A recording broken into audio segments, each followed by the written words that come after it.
আজকে বানাই ফেলছি ঝটফট একটা ভাজির রেসিপি। আর এটা হচ্ছে আলু ভাজি। আর আমি কিন্তু আলু ভাজিটা মলা শুটকি দিয়ে করেছি, সেজন্যই কিন্তু অনেক মজা হয়েছে। আর এখানে আমি বেশি মশলা ইউজ করিনি, এখানে শুধু আমি পেঁয়াজ, একটু রসুন,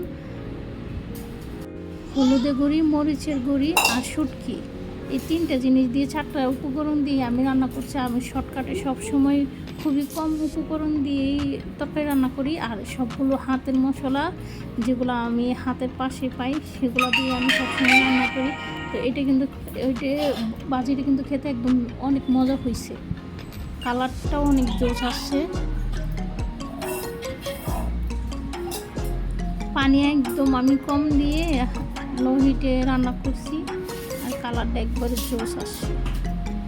এই তো আমার বাজির লোক অনেক মজা হয়েছে কিন্তু খেতে। তো সবাই ভালো থাকবেন, সুস্থ থাকবেন।